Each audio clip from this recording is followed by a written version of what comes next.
Let's reclaim your birthright with the Oracle of the Witch. All right, so this deck I have been looking at for quite a while. As I normally do with a lot of decks, I want to like really get a feel for it before I invite it into my home and into my practice.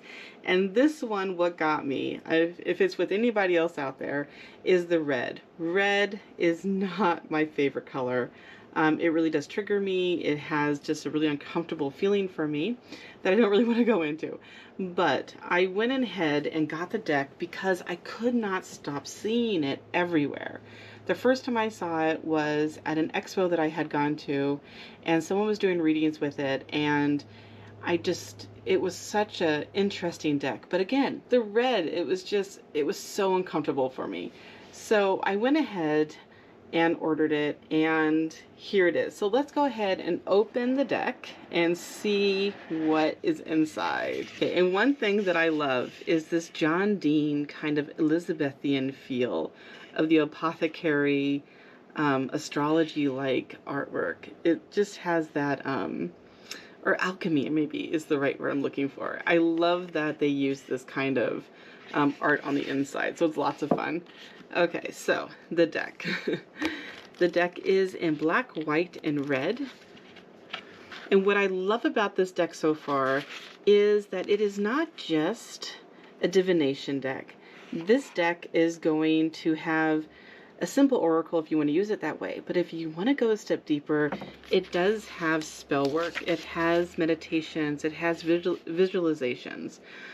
So incantation to crystals. The hagstone. There's one in here that I love that was not magic, and it actually has a card of not magic that connects it to an actual spell to do not magic. So things like that I really love.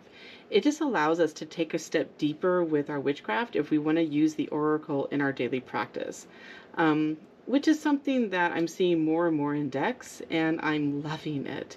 Not to say anything bad about other decks, but one thing that I don't like is the kind of overly positive and overly, I don't know what the word is.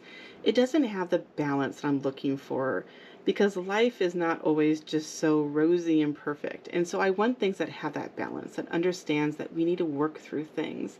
We need to have that ability to kind of face some of our inner shadow, but also within the deck needs to have that balance of the joy of times to like go into things that are our strengths and find things that are not our strengths, but yet be able to work through it to make them a strength.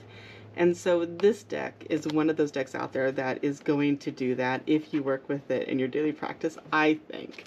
So let's go ahead and peek at the cards themselves.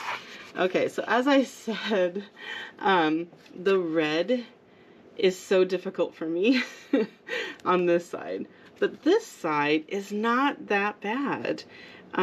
There's something about the deeper red with the black that makes it easier for my eyes to be able to look at it versus just this. However, before we get into that, so the cardstock is nice and firm, so it's going to have a lot of years to it. It's a semi-gloss, so it's going to move nicely in your hands as you're shuffling. It is not going to slide over the place, and it's definitely not going to be getting stuck, as you can see. So I love that.